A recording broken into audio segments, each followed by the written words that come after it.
सो आज की इस वीडियो में मैं शेयर करूंगा अपने लास्ट टाइम के एग्ज़ाम स्ट्रेटजी को कि लास्ट टाइम में मैं किस तरीके से स्टडी करता हूं, यानी किस तरीके से एवरी सब्जेक्ट को रिवीजन करता हूं। और ये बहुत ही मायने रखता है कि लास्ट टाइम में हमें किस तरीके से पढ़ना चाहिए। और साथ ही साथ मैं एक ऐसा स्ट्रेटजी बताऊंगा उन स्टूडेंट्स के लिए जो कि अभी तक सिलेबस तक नहीं देखे, यानी उन्होंने अभी कुछ नहीं पढ़ा। और यकीन मानो ये 110% काम करता है, क्योंकि इसे मैं हमेशा से फॉलो करते आया हूँ और इसे मैं ही अपने लिए बनाया था। लेकिन जब मैं फॉलो करता था तो मैं सक्सेस होता था, अच्छे मार्क्स गेन करता था ईच एंड एवरी एग्ज़ाम में। सो मैं इसे फॉलो करता गया और अभी तक मैं MSc लास्ट सेमेस्टर में हूँ और अभी भी अच्छे मार्क्स गेन करता हूँ ईच एंड एवरी सेमेस्टर में। सो ये मायने रखता है, ये इम्पॉर्टेंट भी है। सो चलते हैं और पहले देखते हैं कि मेरा स्ट्रेटजी क्या था, ठीक है ना। मैं किस तरीके से चीज़ों को लास्ट टाइम में रिवीजन करता हूँ, कैसे कैसे रिवीजन करता हूँ, कब रिवीजन करता हूँ, ठीक। अब अगर मैं बात करूँ अपने स्ट्रेटजी का कि मैं किस तरीके से रिवाइज करता हूँ एग्ज़ाम से पहले, तो आज से 22 दिन बाद मेरा खुद का एग्ज़ाम है, ठीक। मैं MSc 4th सेमेस्टर में हूँ और मेरा खुद का एग्ज़ाम आज से 22 दिन बाद है। अब मेरे पास टोटल 22 दिन है। अब मैं इन 22 दिनों को किस तरीके से यूटिलाइज़ करूँगा। सो इस 22 दिन को मैं बंटवारा कर देता हूँ 2-2 दिन या 3-3 दिन के गैप में। जैसे कि स्क्रीन पे आपको दिख रहा होगा कि इस 22 दिन को मैंने, आज 25 तारीख है, ठीक, और आज से 22 दिन यानी 17 तारीख को मेरा एग्ज़ाम है, ठीक ना। अब देखो 25 तारीख और 26 तारीख को मैं क्या करूँगा, फिजिक्स फर्स्ट पढ़ूँगा, ठीक। फिर उसके बाद 27-28 तारीख को, 27 और 28 को मैं फिजिक्स सेकेंड पढ़ूँगा। उसी तरीके से 29 और 30 तारीख को फिजिक्स थर्ड पढ़ूँगा, ठीक। और ये जो मैं पढ़ूँगा यानी जो रिवाइज़ करूँगा वो 2 तरीके से होता है। मैं क्या करता हूँ कि एक एक टॉपिक को पढ़ते जाता हूँ, समझते जाता हूँ और फिर कॉपी बंद करके उसको लिखने की कोशिश करता हूँ, क्योंकि लिखना बहुत ही ज़्यादा इम्पॉर्टेंट है। पर अगर एग्ज़ाम देने जा रहे हो, आपका रिटन एग्ज़ाम है, तो उससे पहले आपको प्रैक्टिस करना बहुत ही ज़्यादा ज़रूरी है, क्योंकि अगर आप प्रैक्टिस नहीं करोगे तो आप लिख नहीं पाओगे। ये सीरियसली बात हो गया, समझ रहे हो इस बात को। तो रियली आपको प्रैक्टिस करना बहुत ही ज़्यादा ज़रूरी है, आप प्रैक्टिस के बिना नहीं लिख पाओगे वहाँ पे। तो इसीलिए मैं क्या करता हूँ कि मैं आगे एक टॉपिक को पढ़ूँगा, अच्छे तरीके से समझूंगा और थोड़ा उसके जो मेन पॉइंट्स होते हैं उसको दिमाग में रखूँगा, फिर उसको लिखने की कोशिश करूँगा, उसके जो फिगर होंगे उसको बनाने की कोशिश करूँगा और अच्छे तरीके से उसको फिर लिखूँगा, ठीक ना। और राइटिंग कैसा भी चलता है, ठीक ना। राइटिंग आप थोड़ा मतलब बुरी तरीके से भी लिख सकते हो, ठीक। मतलब कि बस रिवीजन करना है कि वो सारे के सारे टॉपिक्स आपके दिमाग में चल रहे हैं कि नहीं लिखते समय, तो ये ध्यान देना होता है, ठीक। अब उसी तरीके से और 31 और 1 तारीख को मैं फिजिक्स 4 यानी फिजिक्स 4th को पढ़ूंगा, मतलब 4th पेपर पढ़ूंगा फिजिक्स का। और उसी तरीके से फिर 2nd और 3rd तारीख को फिर फिजिक्स फर्स्ट आ जाएगा। तो इस तरीके से देख लो, फिजिक्स फर्स्ट 25 और 26 को ही पढ़ा मैंने, और फिर क्या आएगा फिजिक्स फर्स्ट जो है 2 और 3 तारीख को भी पढ़ूंगा मैं। तो इस तरीके से मेरा 2 बार रिवीजन होगा और दोनों के दोनों बार मैं एक ही काम करता हूँ कि आगे क्या करता हूँ कि ये रीड करूँगा, अच्छे से समझूंगा, फिर उसको लिखना स्टार्ट करूँगा। लिखना मस्ट इम्पॉर्टेंट है, मोस्ट इम्पॉर्टेंट है, सॉरी, ठीक।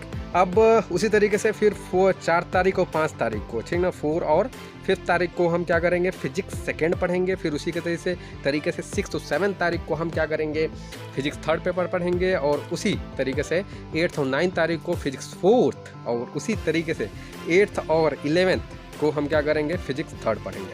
फिर क्या आ जाएगा, देखो अब 10 और 11 आ गया, ठीक ना, फिजिक्स थर्ड तक हमारा हो गया। तो अब देखो बात ये था ना कि जैसे 10 और 11 तारीख को फिजिक्स थर्ड हमने रखा, उसके बाद हमने क्या किया है कि 12 तारीख को हमने फिजिक्स सेकेंड फिर पढ़ना है, ठीक है ना, ठीक। केवल एक दिन है तो एक दिन हम करेंगे। और जैसे कि फिजिक्स सेकेंड मेरा अच्छा है, इसलिए मैं इस दिन को क्या चाहिए, मतलब कि एक ही दिन दूंगा इसको, ठीक ना। अगर बुरा रहता तो दोनों दिन देता, मतलब 12 और 13 दोनों दिन मैं फिजिक्स सेकेंड पढ़ता, ठीक। अब जैसे कि ऊपर आप देख रहे हो कि 10-11 तारीख को फिजिक्स थर्ड मेरा थोड़ा बुरा है, इसलिए फिजिक्स थर्ड हमने फिर से रखा है तुरंत कि फिजिक्स 4th के बाद मतलब कि 8 और 9 को, देखो ये चार्ट में बगल में देखो कि 8 और 9 को मैं तो पढ़ूंगा ही, मतलब फिजिक्स 4th पढ़ूंगा ही। लेकिन फिर उसके बाद 10 और 11 तारीख को मैं फिर फिजिक्स थर्ड ही पढ़ूंगा, क्योंकि फिजिक्स थर्ड मेरा थोड़ा सा वीक है, इसलिए मैं उसे दोबारा बढ़िया तरीके से रिवाइज़ करूंगा। फिर एक दिन फिजिक्स सेकेंड मेरा थोड़ा बढ़िया है, इसीलिए उसको एक दिन फिर रिवाइज़ करूंगा। और फिर 13 तारीख को फिर मैं फिजिक्स फोर्थ पढ़ूंगा, और फिर लगातार मतलब 14, 15, 16 बढ़िया तरीके से फिजिक्स फर्स्ट को तैयार करूंगा। क्योंकि कहते हैं ना कि मतलब कि अगर जो पहला दिन या पहला पेपर अगर अच्छा से चला जाता है तो फिर उसके बाद के पेपर बहुत ही शानदार जाते हैं। तो इसीलिए मेरी कोशिश रहती है ना कि जो लास्ट का मतलब कि लास्ट के कुछ दिन बचे हों उसमें मैं फर्स्ट पेपर को शानदार तरीके से तैयार करूँ। मेरा हमेशा का ये मतलब सोच है ये, ठीक है ना। इसलिए मैं क्या करता हूँ कि 14, 15, 16 को मैं क्या करता हूँ कि 3 दिन लगातार मैं एक ही पेपर को तैयार करूंगा, जो कि हमारा फिजिक्स फर्स्ट का पेपर होगा। ठीक, इसमें ज़्यादा कुछ है नहीं, तब भी मैं इसे बेटर तरीके से तैयार करूंगा। ठीक, कि जा करके वहाँ पे अच्छे तरीके से लिख पाऊँ, ठीक है ना, और पहला दिन हमारा थोड़ा अच्छा जाए। फिर उसके बाद भी वैसे ही। अब देखो उसके बाद का क्या, उसके बाद में एग्ज़ाम के बीच में गैप भी होते हैं। तो एग्ज़ाम के बीच में गैप होते हैं तो आप गैप में भी तैयार कर सकते हो। यानी कुछ कहने का मतलब ये है कि अगर मान लो फर्स्ट पेपर के बाद मेरा 2 दिन का गैप हुआ मान लो, तो उस 2 दिन में भी मैं उसी तरीके से रिविज़न करूँगा कि रीड करूँगा, थोड़ा सा समझूंगा, ठीक ना, समझूंगा। फिर क्या करूँगा कि फिर उसे लिखूंगा। लिखना बहुत ज़्यादा ज़रूरी होता है कि जब तक आप लिखोगे नहीं ना तब तक नहीं हो पाता है, मेन बात ये है। इसीलिए लिखना बहुत ही ज़्यादा ज़रूरी है। इसलिए मेरी कोशिश रहती है कि ज़्यादा से ज़्यादा लिख करके देखना। ठीक, अब ये हो गया, ठीक है ना। तो आपने देखा है किस तरीके से मैं 22 दिन को 2-2 दिन में डिवाइड कर देता हूँ और अपने फिजिक्स के 4 पेपर को रिवाइज़ करता हूँ। लेकिन ये जो 2 दिन होता है ना, 2 दिन मेरे लिए बहुत ही ज़्यादा इम्पॉर्टेंट होता है। यानी इस 2 दिन को मैं बहुत ही ज़्यादा यूज करता हूँ। यानी मैं सोचता हूँ कि ज़्यादा से ज़्यादा जो हमारे जो भी फिजिक्स का पेपर है उसको मैं रिवाइज़ कर पाऊँ। अगर मैं बात करूँ तो 25 और 26 को अगर मैं फिजिक्स फर्स्ट रिवाइज़ कर रहा हूँ तो उसे मैं सोचता हूँ कि ज़्यादा से ज़्यादा रिवाइज़ कर पाऊँ। इसलिए आपको भी पूरे की पूरी जान लगा देनी है इसमें, ठीक ना, पूरा का पूरा टाइम देना है। ये नहीं कि टाइम वेस्ट कर देना है, ऐसा कुछ नहीं करना है। इसलिए ज़्यादा से ज़्यादा रिवीजन करना है, वो भी लिख कर। तो इसी तरीके से आपके पास जो भी दिन बचा है उन दिनों को डिवाइड करो और अपने सब्जेक्ट को अच्छे तरीके से प्रिपेयर करो।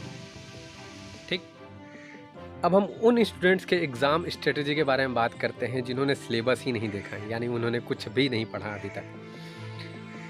तो सबसे पहले मेरी रिक्वेस्ट ये रहेगी कि आप सबसे आगे सिलेबस को डाउनलोड करो कहीं से भी। ठीक, सिलेबस को कहीं से ले आओ और उसके बाद प्रीवियस ईयर अगर 2 या 3 साल का पेपर मिल जाए तो उसे ले आओ। फिर जो भी आपके पास दिन बचा हुआ है उन दिन को डिवाइड करो 3-3 दिन या फिर 2-2 दिन में, हमारे हिसाब से 3-3 दिन में। ठीक, और अगर अब आपके पास अगर नोट्स है तो आप प्रिपेयर करना चालू कर दो। ठीक ना, अच्छे तरीके से प्रिपेयर करना चालू कर दो। यानी जो टॉपिक्स हैं उनको रीड करो, लिख करके देखो, और साथ ही साथ जो फिगर्स हैं फिगर को भी बना करके देखो कि फिगर बन रहे हैं कि नहीं। ठीक, अब अगर आपके पास नोट्स नहीं है तो इसके लिए आपको कहीं ना कहीं से नोट्स लाने पड़ेंगे। ठीक ना, कहीं कहीं से जुगाड़ करना पड़ेगा।